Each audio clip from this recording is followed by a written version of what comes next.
আচ্ছা ভাই, তোমরা কি করতেছো আমি না একদমই বুঝতেছি না, মানে লেজিট বুঝতেছি না। তোমরা ম্যাচের মধ্যে এগুলো কি করো না করো আমি কোনো কিছুই বুঝি না ভাই। ফ্ল্যাশ সিজে তো করে একটা মিটিং এ, মানে মিটিং এ একটা কথা কতবার বলি, সেম কথা বারবার, সেম কথা বারবার, সেম ইস্যু। ফ্ল্যাশ তোর আগের থেকে যে ইস্যুগুলো হইতেছিল, স্টিল ইস্যুগুলো এখনো হইতেছে 2 দিন পর পিএমএনসি, ঠিক আছে? আর সিজে তোরে যে সব জায়গায় বলা হয় যে পাকনামিগুলো বন্ধ কর, পাকনামিগুলো বন্ধ করে। তুই যে এমনি পাকনামি করস, এমনি কি পসিবল নাকি ভাই? এমনি কোনো টিম ওয়ার্ক না কিছু না, একা একা ঢুইকা যাস ভাই? এমনি কি কোনোদিন খেলা সম্ভব নাকি ভাই? এমনি কোনোদিনই খেলা সম্ভব না ভাই। আর ভাই রাউডি দেশটম তোমাদেরও ভাই সমস্যা আছে, ঠিক আছে? তোমরাও ভাই টিমের লগে খেলবা না, কেমনি কি খেলো আমি মানে কোনো লজিকই বুঝতেছি না। টিম কোনো সিনার্জি নাই, কিচ্ছু নাই ভাই। এমনি তো ভাই কন্টিনিউ করা পসিবল না, 2 দিন পর পিএমএনসি ভাই। এখন যদি এরকম হয় ভাই, তাহলে আমার এক তো এখন হার্ড ডিসিশন নিতেই হইব ভাই, আমার কিচ্ছু করার নাই। তাই না? এমনি তো ভাই পসিবল না, এখন পিএমএনসি না জিতলে তো ভাই, ভাই এমনি খেলা চলতে থাকলে পিএমসি জিতা সম্ভবই না ভাই। তো এখন আমার একটা এখন হার্ড ডিসিশন নিতে হইব ভাই।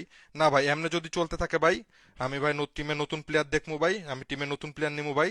তাছাড়া ভাই সম্ভব না ভাই, এমনি ভাই মানে খুবই বাজে অবস্থা, ঠিক আছে? এমনি খেলার খুবই বাজে অবস্থা। না ভাই, এমনি হয় না ভাই, আমাদের তো টিম নতুন বিল্ড আপ হয় নাই ভাই, অনেক দিনই হয়ে গেছে। তোমরাও হিউজ চান্স পাইছো, ঠিক আছে? ঘুরাফিরা দুজনে ভালোই চান্স পাইছো ভাই। না ভাই, এমনি একদমই হয় না। 2 দিন পরে পিএমএনসি ভাই। এখন ভাই কিচ্ছু করার নাই, নতুন কিছু এখন ট্রাই করতেই হবে, তাছাড়া আর কোনো অপশন নাই। এখন ভাই কথা হইতেছে এই ব্যাপারে, তো এর আগেও তুমি কথা বলছো, এন্ড এই সেম জিনিস নিয়ে ওয়ার্ন করা হয়েছে আমাদের সবারই।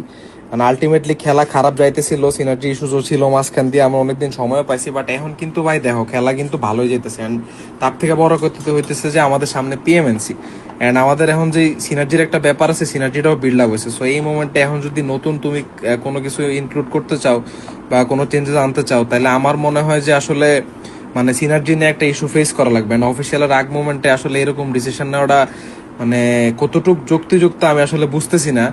এখন ভাই আমি জানি না তোমার উপরে সবকিছু কি ডিসিশন নিলা ভাই, তুমি জানো। আমার আসলে এই ব্যাপারে কিছু বলার নাই ভাই, আমি আর কি